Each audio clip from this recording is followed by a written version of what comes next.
Okay, again, I'm going to conclude with that. We have question and answers, and then we have one more presentation, and then we will conclude for the night. So I want to invite my Protect Rural Oklahoma committee that is going to be a part of the question and answer to come on up here. So Jason, Ben, I have several other people, Greg. If you guys would please come up, there are 3 mics up here, so we're going to share mics up here. 2 are corded, and then we have 2 that are wireless to go around the room. We want to make sure that there's full transparency here, that if you came with questions or points or discussions of things of concern, we want to be able to visit with you. We would ask that you would limit, just so we can get around the room, to two questions max per person, and or 3 minutes total speaking time, again, just for efficiency of the rest of our night and evening together. So we want to start off. Does anybody have a question? We'll do our best to hustle around the room with 2 mics. How often should we get a hold of our legislators and commissioners? Do it one time? Do it once a week? Once a month? What do you think? I can take this question. I'm going to say as many times as it's going Hold it closer. Oh, sorry. I'm going to say as many times as it's going to take to show action. Like I say, don't just do phone calls, do emails as well, because it's in the Open Records Act. So any type of questioning stuff, there's nothing wrong with talking to them in person, there's nothing wrong with talking to them on the phone, but we need to do this through email as well, so that there's electronic copies of everything. But we need to continue to stay on these elected officials because they are our representation. That's why we elected them. And so I believe that until we start seeing some action, everybody should just stay engaged with them as often as possible. And we provided a template for an email that you guys can send out to them, so you don't have to freehand the email if you just want to copy and paste. We now have that template available on our website, protectruralok.com. Literally, you can copy and paste that, and it says some of these main concerns that we've shared tonight about how this would impact us and why you would stand in opposition to the line. So if you want to copy and paste, that's available to make your life easy. If you want to write up your own email and send it to everybody, go for it. We just want to make it as easy as possible for you guys. Someone over here. Can I stress something real quick? Go for it, Greg. Yeah. Good evening. Thanks for all the turnout. My name's Greg Bryan, Jason's brother. We own land right over here, about 6 miles away. Got to stress the electronic piece of this because of the fact that a piece of paper could be lost, file 13, aka trash can. So please send emails in addition to the written stuff, but the email is what's going to count the most.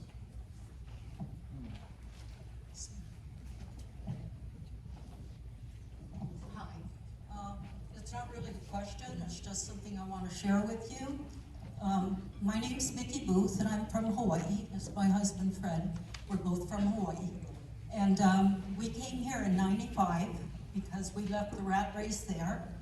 And we have an acreage, and the line is going right next to our neighbors where it's gonna be in our face. So we go back to Hawaii every now and then, and we see that they bought into the Green New scam, and the windmills that they put up not many years ago do not work anymore. So this whole project is doomed to fail. It's a scam. I think we all know that. But anyway, I just wanted to tell you, when I first found out about this, I got on the phone and I started calling. And I thought, REC cannot be happy about this, so I called them, and I can't get to talk to anybody. And I left voicemails, of course none of them were returned.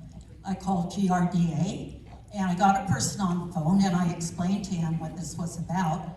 And he said, well, I want to tell him about the meeting and to get people to come to the meeting. And he says, well, I can't make a decision like that. And I says, but surely you live in one of these counties, you know, you must live around here. I says, on a personal note, aren't you concerned about that? And again, he says, I can't make a decision. But I gave him the information for the meeting, and then he put me on hold, and apparently he was talking to some people there. And he came back on and he says, we're aware of it, but again, I can't really help you. And he says, but there's a person who is the public relations person, And he says, I'm going to, he's not there, but I'm gonna forward you to his voicemail. So I said, well, can you give me his name again and his number? And he says, no, I can only forward the call. So of course I forwarded the call. He's supposed to call me back today, which he didn't. But, you know, just so you know, there's been a few, you know, the things that we're trying. And we just really need to get the word out again. And thank you for the solidarity.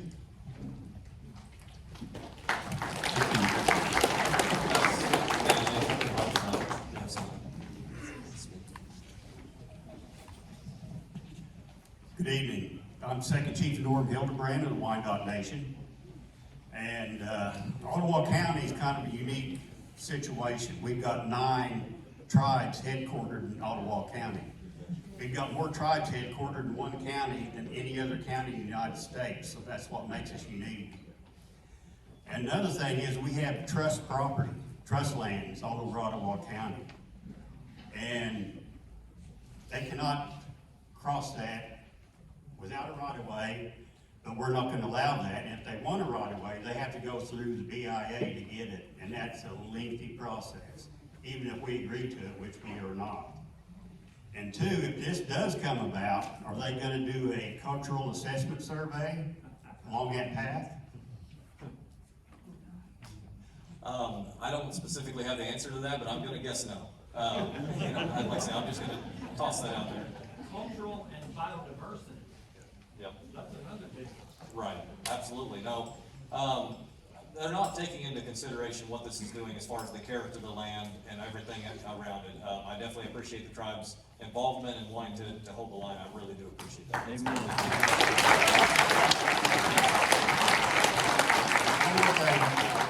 You know, there's gonna be disturbance along that way. And if they run into anything, a burial grounds, I mean, this is Indian country. Everybody has to agree to that. It has been for over 170 years.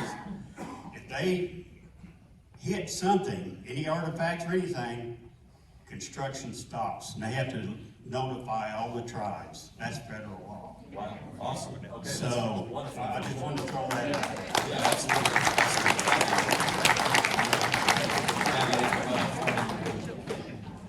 And I do want to throw in one snippet to that. We have multiple tribes that have already wrote formal letters in opposition on letterhead. So I'll come right back to you. Just want to let you guys know we have multiple tribes that are standing with us.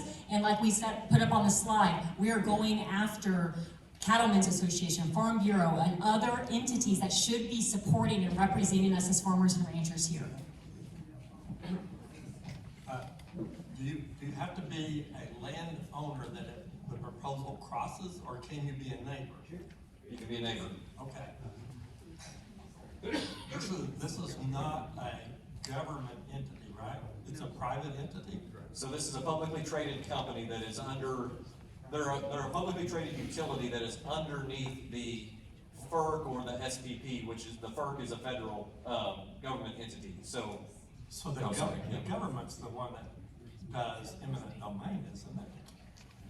Can a private company do that? So it's not necessarily, it's the fact that it's not a, Rick, if I misword this, please give me some grace here. I'm not an attorney, and Oklahoma law this has all been thrown at me very quickly. So private entities, such as like the wind companies or the solar that are coming here, these private entities do not have the ability for eminent domain. But when it comes to these public utilities, they have the ability, after the government has approved it, basically, the governing authority, the OCC, to. So, a really brief one, I know this is 3 No, questions. you're fine, you're fine. How wide is the right of way? If the line goes through, how far? So the corridor for this 345,000 volt line is 150 feet.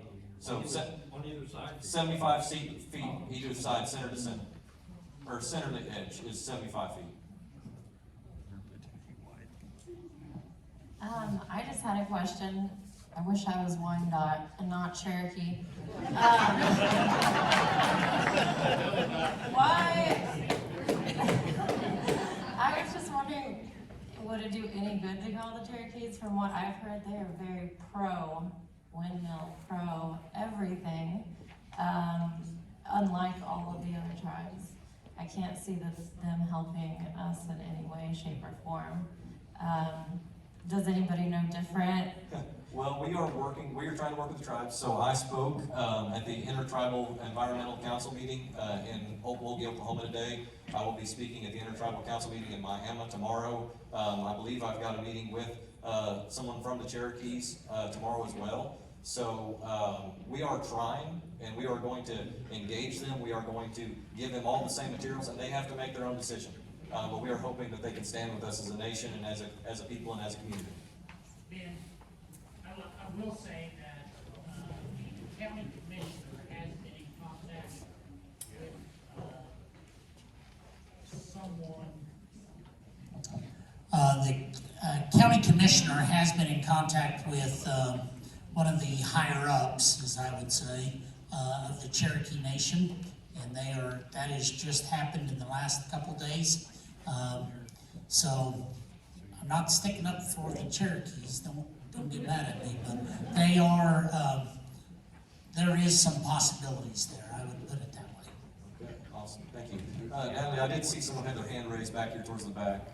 I know it's a long ways. Give her some time to get there to you.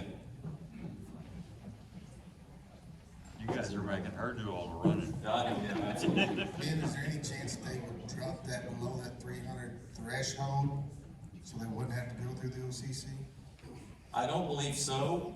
Not saying they couldn't change their design of everything. The reason that they are the reason for the high voltage is to push the current further. They can do it easier with the higher voltage. So the reason for you have different voltages that are kind of the standard. So you have there's 500,000 volt lines, which thank goodness they're not proposing that. This is a 345,000 volt line. Then it kind of drops down to 161,000, then 138,000, then 69,000. You have industry standards to push the energy as far as they're proposing to push it. Because like I say, they're not trying to drop down into rural communities and stuff. They're not trying to deliver power anywhere close. They're just trying to push it a long distance. The easiest way to do that is with the higher voltage. So right now, with all their design and everything they've done, I'm not saying they can't. I'm just, like I say, a lot of that would just be speculation. I don't think that they're going to. Okay, Ben and guys, you guys have talked about the OCC and a recent rule that they have to, file a new law with OCC, whatever it is that they have to file now. So this is, obviously we're worried about the 4 counties here in Oklahoma, but that's AEP, right, in Oklahoma? Right. But who, in Kansas and Missouri, are there groups of people like us, and is there people that's trying to fight this in those states? Yes. And is it associated, or who is it above them is there anything we can do above the PSO level that's over all 3 phases of this? So SPP is going to be who is over. So the SPP is the one that has mandated this. The SPP, the Southwest Power Pool, is the ones that have. They said that there is a demand issue over in Missouri, and they are wanting to, basically help with that in that area.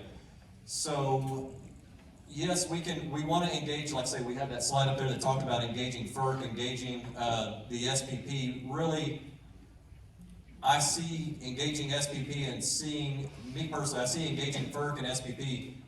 Not saying you can't and you shouldn't, just saying that that's not where I think our best battles are at right now. I think our best battles are with the OCC. Like I say, engaging AEP, engaging our local leadership. Like I say, that is where I see our best fight. Like I say, I do know the SPP is above, and SPP is above all 3 parts of this project. But in general, I think that our best bet is going to be our community solidarity, everybody saying no across all 3 states, not just, this phase, what we're talking about is just Oklahoma. But there is opposition in Kansas, there is opposition in Missouri. We are going to be starting to get with them and seeing what that looks like and how we can all come together as all 3 states. Like I say, this is a huge project, and we are just hitting the ground running as best we can. Okay, I'm Tim Stoppington. I'm the owner and director of Creation Safari Wildlife Park over in northeast Oklahoma, kind of right across from the blue sky. I don't really have a question. I was just asked to come here and make a statement. How this affects us is the line is actually not on the safari. but it's right across the fence. So they put it, one of the proposed routes is basically 75 feet from all of our property line, which is all of our animal enclosures. So we have endangered species along those enclosures. Now, we have written letters to them about all that, and went to some of the meetings. But one thing, it will greatly affect us, because even though it doesn't go through our property, but just the construction alone of putting, this is all timber that will have to be taken out for this line.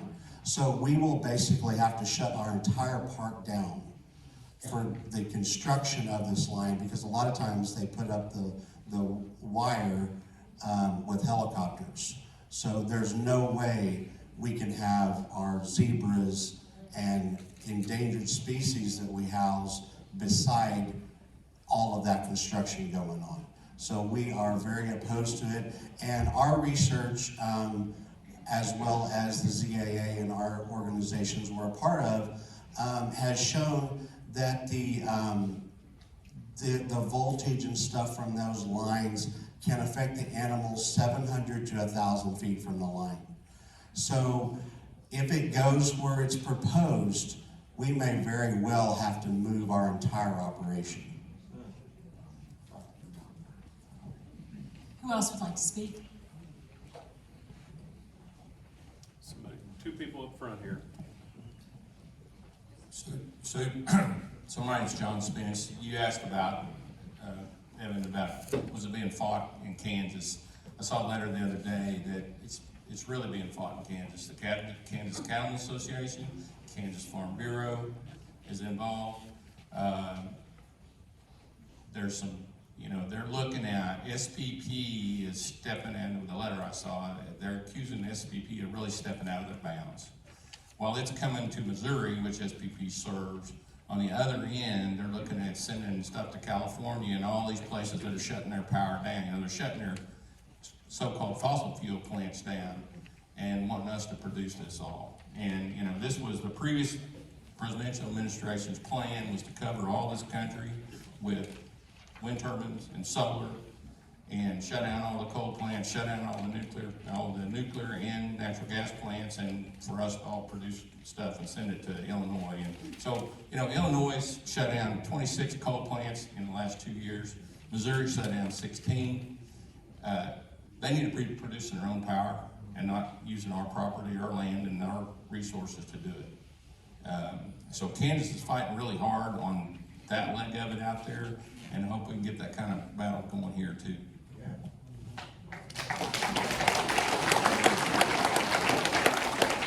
I'd like to speak. I just had a question on what you said about them coming and doing surveys and having to give them permission. What if they come and you're not home? Do they have the right to come on your property? Because I don't know if it was them or who, but someone came on my property without my knowledge. I just happened to catch them coming onto my property and taking pictures. So do they have that right if you're not home? Like say you're gone to a doctor appointment or whatever? Rick, I'm gonna venture to say no, but I don't know that for sure. I think that's a fair venture. Yeah, I'm gonna venture to say absolutely not. It's private, it's your private property.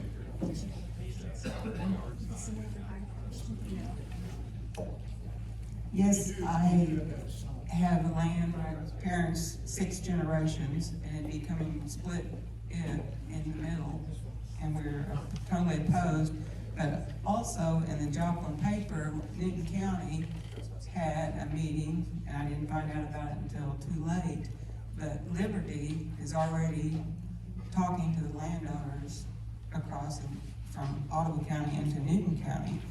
In the Joplin paper, the last little paragraph of that said Liberty could use eminent domain to acquire the easements if negotiations with landowners break down, but that it is a tool of last resort.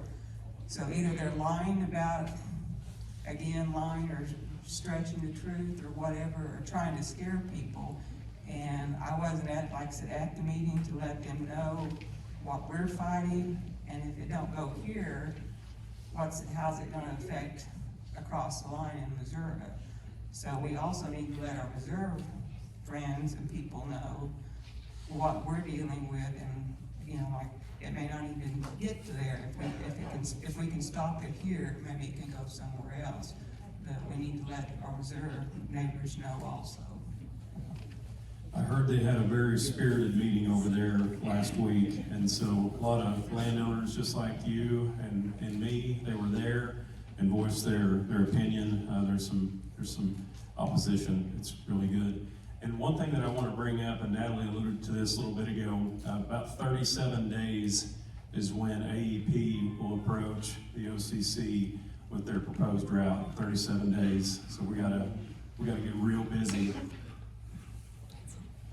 I want to stand up. These chairs are really getting hard. I know a lot of you, and I'd say 90% of you are cattlemen. I don't have a question, but I've got a story. And you want to listen to this story. About 40 years ago, I was an ag teacher at Lenapaw. And I was acquainted with a lot of the ranchers out there. And I was acquainted with a rancher that had a pasture on 60 Highway, almost in the city limits of Bartlesville. And if you've ever been that way, there used to be, and I don't know whether it's still there or not, a high voltage line that run right through his pasture. He was telling me, he said they got to noticing that these cows were not having calves. So they gathered them up and checked them. There wasn't nothing wrong with them. They was all open, every one of them. Couldn't find nothing wrong with them. They checked the bull. You know, that's what you would do. They checked the bull. Bulls was fine. The cows were getting bred, but they were not settling. So they said, well, let's check the water. They checked the water. Well, let's check the grass. They checked the grass. They took soil samples.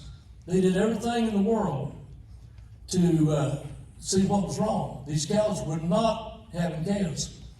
So the vet told him, he said, I don't know. Said, the best thing for you to do is move them to another pasture. So they did, moved them north there, I don't remember where, but anyhow. So he moved this set of cows north.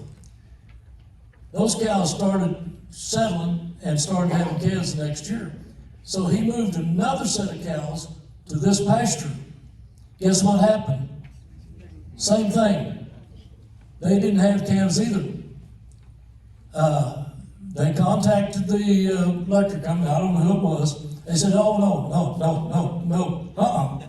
can't be. Vet said, well, he said, I can't prove it, but he said, there's only one variable that we have not checked.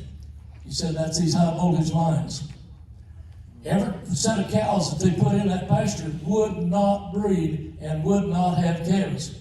All he could use that pasture for from then on was for yearlings. If they put a set of cows in there, they would not have calves. Put a set of yearlings in there, they was fine. So you guys that are cattlemen, think about this part. It's not just your land, but it was his cattle too. He learned it the hard way. It took him about 5 or 6 years to get all this figured out to where he could use the land, where he could use it. So think about that. It's not just the land, but it's your cattle. Now, the electric company will say, don't bother. There was only one variable, and that was these high voltage lines. Moved them out from under them lines, they started having calves. So, what would you think? Same thing he thought. That's where it's coming from. But the vet said, I can't prove it. The electric company said, well, we can't prove it's not. So they were at an impasse. So he used it from then on just for yearlings. Thank you. I just want to say on that note, I do not want anybody to think that because we did not go into detail about the health and safety concerns to the environment, to people, and to livestock, that it's not a real issue. We just could spend all night on that. That could be its own presentation because there is information on that needs to be shared and that is out there. Also, the other thing with it is that they know that there's issues with animals, with the zoos, with the wildlife, with the livestock, okay? And then when you get to people, all of a sudden they're like, Oh, well, it's inconclusive, okay? That is a very common word. I have my master's. I come from a research background. I will tell you that things can be skewed or not studied to help make it to where you can't make a point against them. So I just want to make you guys know, let you know that there are concerns. We don't want to skim over that, but again, it is a huge topic and it varies so much based upon where you are, who you are, etc. And so it is an issue though. There is nothing so stupid as the educated man if you get him off the thing he was educated in. Will Rogers. Somebody, green, yep, right. I was just gonna say, if it can happen to cows, it can happen to people. Back to the Cherokee Indian thing, I've talked to a couple, and Kendra McGeady, she was not super helpful, but I think she's starting to get that way. And Kara Cohen Watts, if you guys are Cherokee and you can contact her, do it. She's working on a big story to kind of take to the tribe to help us if she can. And she's been really nice and helpful to talk to.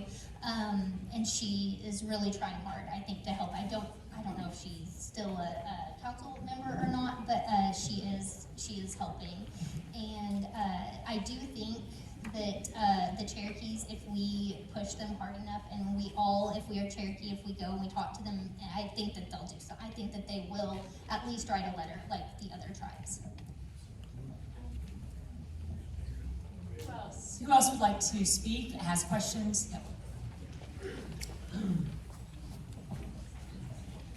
So I'm Chief Langford of the Miami tribe. So the biggest thing when you approach the tribes is always take that map with you and try to get as detailed a map as possible, because like Norm said, they can't cross federal trust land. It's just a no. It's dead right there. They can't go that way. So they're gonna have to try to get around it. And so maybe the problem with the Cherokees is I don't know if they've got a lot of trust land over in this area. You know, I'm not positive where the Osage, and we need to try to get them involved where it comes down by Bartlesville. If that's Osage country, they're real good about putting the kibosh on that kind of stuff. And so, but it needs to be land that's federally held by the tribe is one thing, but when it's in federal trust, it's a whole different ballgame. Because now it's a whole, we'll bring FERC in, as we did with GRDA and the flooding up in Miami. FERC's still a part of that, and they're having to work with us on that. But they have to consult with tribes, FERC does, and whoever's working with FERC. And so that's federal mandate. So that, it's probably gonna make them go somewhere else, but try to get, and if there's, our members don't have, like Callie's mother, she's Quapaw, she had some trust land individually held, and they could use eminent domain on those folks, but she actually gave 1% of that to the tribe, and it put a stop to that. So she gave the tribe 1% interest in her trust land, and it put a stop to the gas company trying to seek eminent domain on her property. And so I don't know how much property over here is held by natives, but I do know the farther you go that way, a lot more individual trust packages are still out there where families had their old allotments. And so if you know of anybody that has one of those, there's a way to get around crossing their land also by bringing the tribe into play. So we want to help. So. Awesome, thank you. Obviously, that goes right along with talking to the neighbors and learning more about them and learning their history. And we're, like I say, this is, a lot about the community solidarity. This all just works together in that. Thank you very much, Doug. On your letter writing campaign, is it good to go ahead and write to the OCC now or wait until after they've applied in May? You can do both, but they will tell you, you can go ahead and submit your letter, but you absolutely need to submit it in May when they apply, when they submit their application. We gave you the email now to submit it now, but you can do both, but you do not want to miss the deadline when we talk about intervening and starting in May. Hey, I want to address real quick the comment about folks coming on your land.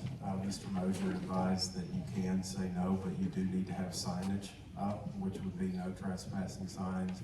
I think purple paint on fence posts, trees, stuff like that still means no trespassing. So just letting you know, Mr. Mosher sent that to us. Also, would you hold up the sign, Bruce and John? We are selling these for $10. We just want to make sure you guys know we can send the message loud and clear. Okay, so Governor Stittmeyer said we were open for business, but Northeast Oklahoma is not. So feel free to take one of those. He kind of just answered my question, but I work in Osage County, and over there where the windmills are on the Osage Nation, I rode horses over there, and there ain't nothing like the feel of when the shadow of a windmill chases your coat and gets you about bucked off. And it's not real neat to ride up on a bald eagle that's laying cut in half on the ground.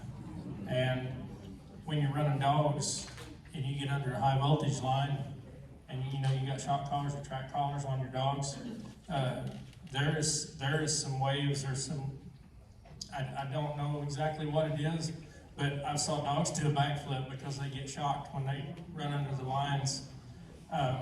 There's a gentleman south of Nowata, when I was a little kid, the high voltage line that goes from Bartlesville to Nowata goes through their place, and they put in a new fence, a hot wire fence, and they hadn't even plugged in the hot wire box to it. Primer Martin was the gentleman's name, and they go to hooking it up, and it shorts out and grounds out, and it killed some Holstein bulls on that place. That was 30-some years ago. I'm sure technology is a little better, but there's a lot of bad things that can come from it.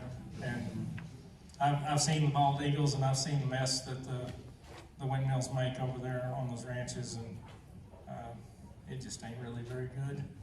No, absolutely. And it's the same electromagnetic field that you're talking about, the dogs underneath the lines and that hot wire fence. The same electromagnetic field that he's talking about will be the same. That part doesn't change. The technology on that doesn't change. The electromagnetic field, the larger the voltage, the larger the electromagnetic field. There will be effects of that, 110%. I don't want my daughter playing underneath it in the back of our pasture. Right. Because of knowing what it did. Absolutely. No. The proposed lines that they've got, have them landowners already committed? I mean, have they approached them to lease that right away, or? No. So what they've done, all that AP has done is they've come across here, like I say, they have their predicted line trajectories, and they have had their public meetings in all 4 counties. They've had a public meeting in Craig, Nowata, Ottawa, and Washington County. Is all they've done so far. So the next thing that they really need to do is get their survey people out there, get some feet on the ground, because they have flown these planned trajectories with a helicopter or a drone to kind of venture out, and they've looked at the plat maps to kind of see different things, and they've tried to scope out best what they can on paper or from the sky, but they have to have people get their feet on the ground to see the topography of the land, to know where it's going to be a good place to put a structure, not a good place to put a structure, some of those things. And so them getting survey people out to put feet on the ground is going to be one of their next adventures. But no one has signed. Well, it looks like on the map, the people that have committed, or the way the map runs, is the same people that was agreeing to the wind farms in my area. Well, so they have, like I say, this is all, like I say, there wasn't a lot of transparency in this for us. I mean, one of the first things they told us when we went to the very first meeting is this has nothing to do with wind, this has nothing to do with data centers. That's the very first thing right out of the gate.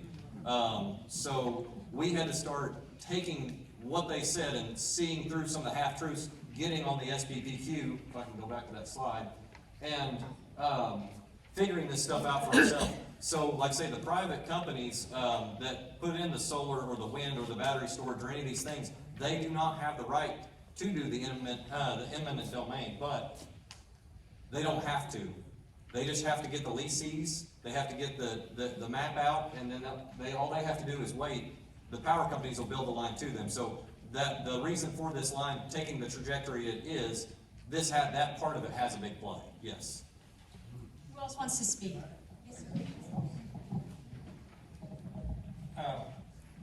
The windmills that Jimmy's talking about, right there, just above the inn in Nowata, on either side of my place, 3 or 4 or 5 of those ranchers out there with a lot of country are okay with the windmills.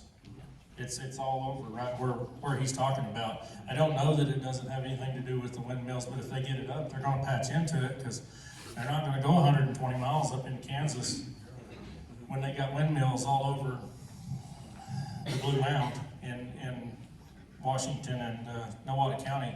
If you look straight west out of my house, Road 14 goes straight through 12, 15 miles of just ranch country. There's nothing. There's nothing obstructing anything from Pumpkin Pete's gas station on 75 Highway in Dewey, Oklahoma, all the way to my house. That is Road 14. Except for the creek. Yeah, I literally had a key to the gate. I could turn at the gas station in Dewey and drive a gravel road straight through a ranch, straight into my house. It's actually low water bridge into my house. But all of those places sold out to the windmills, or are ready for windmills. Neighbor to the east of me, across the highway, and some to the north on the Kansas line that would have just been east of Jimmy Ted. So there is windmills coming because they sold out to them, and there's a lot of country there that did. So if there is something there, it's worth looking into. Right, no, there is, and this, what we've tried to warn people with when it comes to some of these alternative energies, wind, solar, all that stuff, it doesn't, you know, you're talking constant more encroachment. It's more lines, more substations, more, this doesn't end. When we saw this line, we started putting some of these things together, like I say, it is just cracking the door open for a lot more than what we had ever predicted ever. So it's a really big deal on this line. Hey, real quick, I want to hit some comments there. So I think further west you go, yeah, those folks have definitely bought into the wind. Over here, we're just starting to hear about it, and we've heard about it a little recently, especially over in Craig and Ottawa, right? But to Ben's point, we did a lot of research and started looking at the SPP website, looking at what's happening in Joplin, where this stuff's actually going. I work in the tech sector for a large corporation, and has anybody heard me talk about data centers? Anybody in here? Does anybody know much about data centers? They're a big deal, okay? If you've ever used Google, or if you've ever used Bing or any other browser, Yahoo, whatever, you name it, get on your computer and Google something or search for something on the internet, those queries go out to somewhere, right? They're going to these data centers to be where the data is crunched, okay, on a computer through a chip, and those chips are getting faster and faster and faster and faster. There's a company called NVIDIA that makes these GPU chips that are graphic processing units, okay? I'm not gonna go too nerdy with you, but these buildings, I told Ben here I wasn't gonna get out of here without saying the word data center. He said before but here, you know, all this stuff, when we talk, Mr. Mosier mentioned, is it a public benefit? It isn't to me. It isn't to Northeast Oklahoma. So I think we do have a leg to stand on there, unless everybody wants to have better, faster searches on their cell phones. Because I have ChatGPT on here that I'm using to fight this, okay? So ChatGPT is just an AI, artificial intelligence, not the kind of AI we use around here. But it's a very, very powerful tool for corporations, but it takes a ton of energy. Okay, so you say, why do we have 345 coming through here? It's not to make our grid better at the farm or in your houses here in Welch, whatever. It's meant to go further east. And can you go back to that other slide real quick with the SPP map? I just want to make sure everybody really understands where this is going, so it can give you a little bit more of a fight of why this is not for us, okay? This map right here, Jim Wilkins found this, sitting right back here, on the SPP, the Southwest Power Pool's website. They're out of Little Rock over here. That's where that company's based. They manage the grid for 14 states. Okay, part of Texas all the way up to Montana. That's a lot of power. And there's people saying, hey, I need more, I need more. I'm gonna build a data center. I'm gonna build hundreds of data centers, okay? There's one that got approved where that little square box is. That square box that you slid over to the right of that on the website, it says terminal equipment, okay?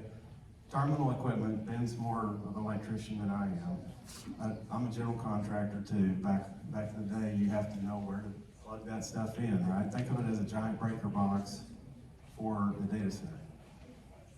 They just approved one at Wildwood Ranch in Joplin. They're running out of water over there. You go further east, that goes over to Kimberling City, Branson area, and there's a big lake over there called Table Rock Lake. Okay, it's a beautiful lake, and there's a lot of water in there that's cold that will help cool these data centers because they make a lot of heat, and those chips have to be cooled off. Okay, here's the kicker. Those data centers, one data center is the equivalent of all the homes in Tulsa. Okay, let that sink in. One data center, there's some smaller ones that just got approved around here that are equivalent of 200,000 homes, but these are the equivalent of 750,000 homes.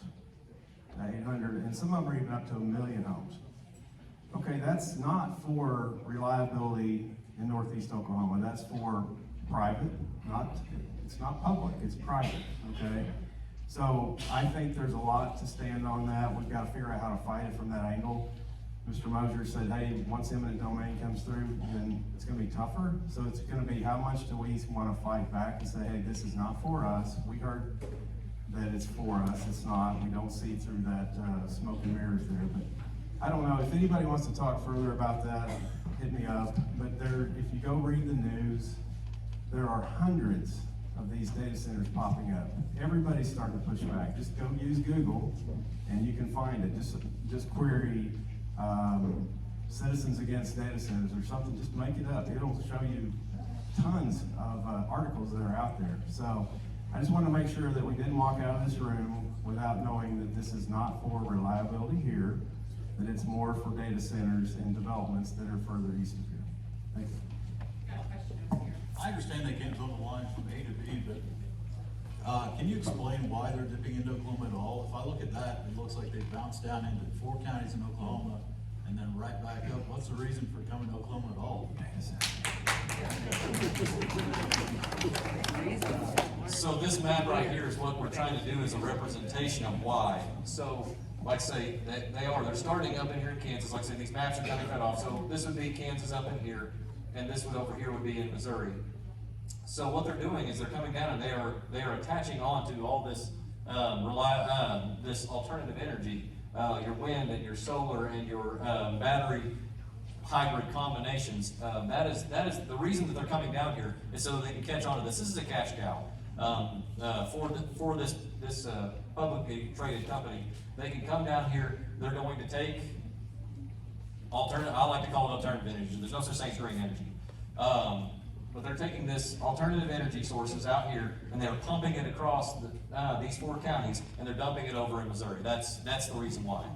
There's also some data centers that just got approved in 8 Air, and there's one in Bonita, and I think there's more prior. So it's going to go feeding that way. If you go back to that other map, you'll see the legs that feed off of that to those data centers. And can you explain what the triangle is on the map? So the triangle up there, that's their Delaware substation, I believe. That's AEP's only spot that they're predicting that they're going to stop this line. The rest of it's going to be kind of more of a straight through, except for where they plug in these green energy projects. That triangle is on 169 Highway, 14 miles from the Kansas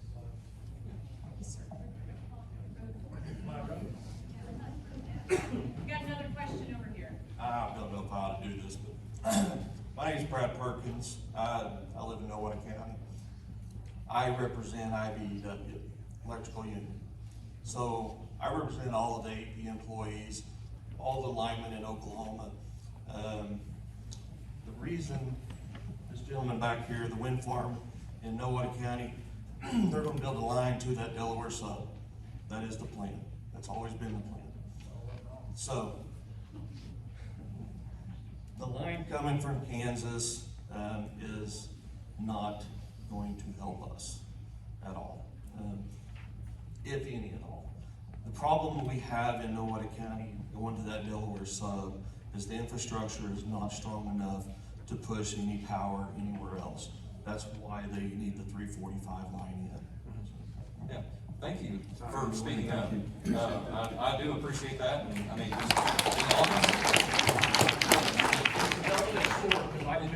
right, absolutely. No, I was a substation technician for years, a lineman for years, and so I totally understand where you're coming through. Like I said, there is a demand out there and there is load. But we also, like I say, there are other alternatives, like I say, building generation where the demand is and not. We're gonna leave. But no, thank you so much for saying that, I appreciate that, appreciate what you do. So with respect to the data centers, you know, the big AI crew met with Trump the other day, and they came out of there saying, we'll produce our own power, we'll produce our own infrastructure. I don't know if they got anything on paper on that.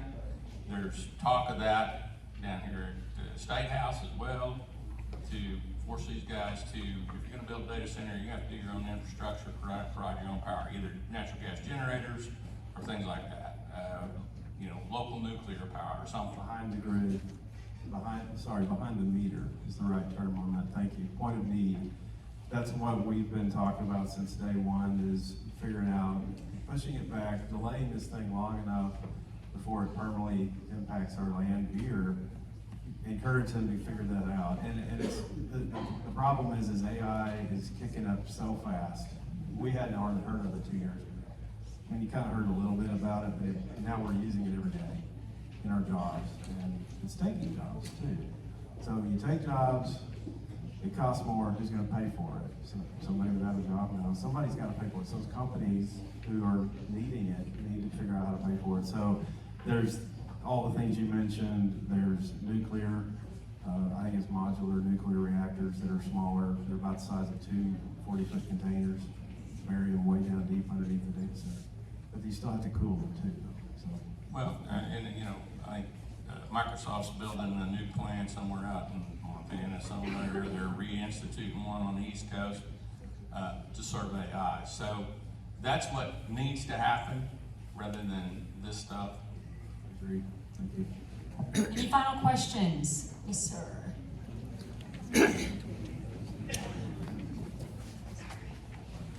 What happens about tornadoes? Mine's not really a question. I'm on the business committee for the Eastern Shawnee Tribe. I also live on my family allotment that has been part of our family for well over 100 years, and their northernmost line is going to be less than a mile from that allotment land. The main thing that I want to point out is if this high voltage line comes through, that's going to provide more power that they can put data centers in. Even if they can make their own energy, the one thing they can't produce, no matter what, is water. And that's one thing that we've got a lot of in this area. And if enough of those data centers go in, we're not going to have so much anymore. I've seen the results of the water shortages out on the West Coast. I don't want that here. You're spot on. Thank you.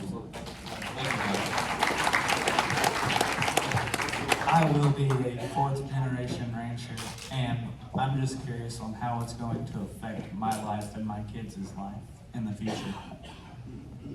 I think that that's a really good point. Newt, do you mind standing up? I'm not trying to call you out or anything, but I think that it's important that everybody looks at Newt. This is a young man that's wanting to stay in this area. He's wanting to ranch, he's wanting to raise his family, his kids out here in this area.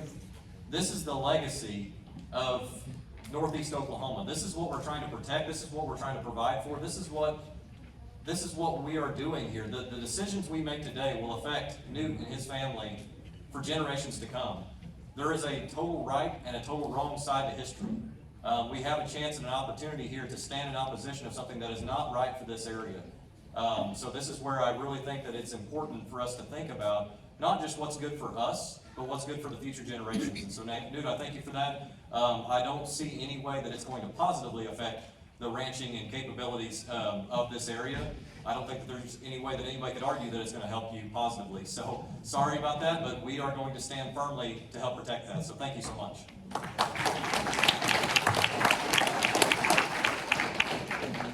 Let's go back to the map and tell me where the line goes across. Is that below Highway 10 or is it on Highway 10?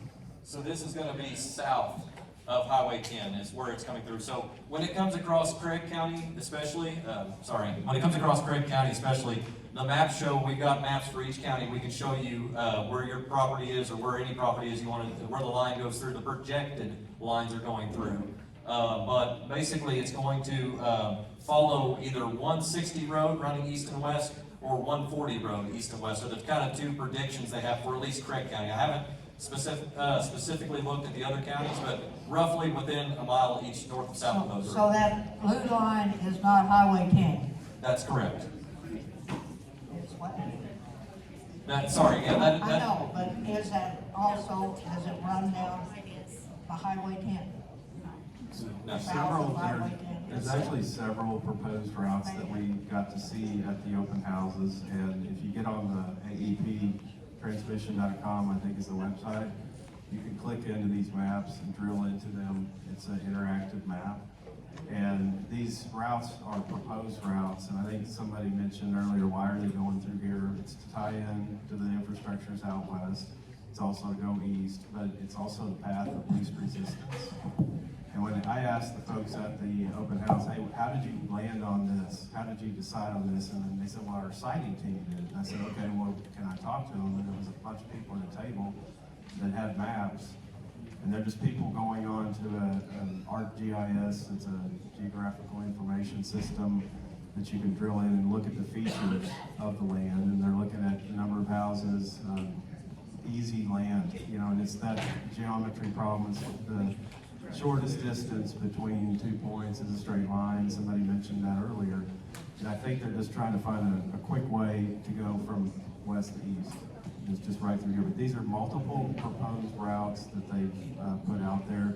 They're not 100% decided on those yet, so the feedback that you provide AEP, they take it into consideration from what I can tell. We got a question back here. What becomes their incentive or scare tactic that they're going to come after us initially at the very beginning? So I'm going to predict that, like I say, the scare tactic already, sorry, I'm getting in trouble for not putting the mic close enough. The scare tactic already is going to be that it's coming, a lot of people walk into this fight already thinking that the battle is already lost. So a lot of people are going to say, well, you can't stop it. And that's 100% untrue. And I know Natalie's going to follow up with some of that here in a little bit. There is a lot of, we're going to show you guys some projects that have been shut down. So walking into this knowing that you have a dog in the fight and that your voice can be heard, but like I say, they're going to come at you and just say, well, like I say, the word eminent domain immediately puts the chill down everybody's spine. And that is a word that they will toss out. They're going to say, we don't really want to do that, but if we have to, and people know that that's the line, like Rick was alluding to, that is not very landowner friendly. So I would say to let, basically to know that you have a voice in this, that we can all stand together and not walk into this glass half empty, but completely glass half full. And I'm hoping that Natalie's going to touch on that here in just a second to show us the projects and the abilities that we have to shut these things down. Okay, we are going to go ahead and wrap up. So if you didn't get your questions answered, I'm sorry, but I want to finish the very final section of this presentation so that you guys can be released to actually start taking action tonight, okay? So if you will allow me, thank you. Okay, I want to show you a beautiful map that one of our team members made for us. This is the outline of all 4 counties right here in Northeast Oklahoma that the proposed line would go through. The blue line, if you guys remember from the AEP map that was sent out, is represented here as the proposed route of this transmission, or potential routes of this transmission line, okay? The problem is, it's not just the line that is potentially coming. These are all of the potential projects and areas where there are signed leases for wind and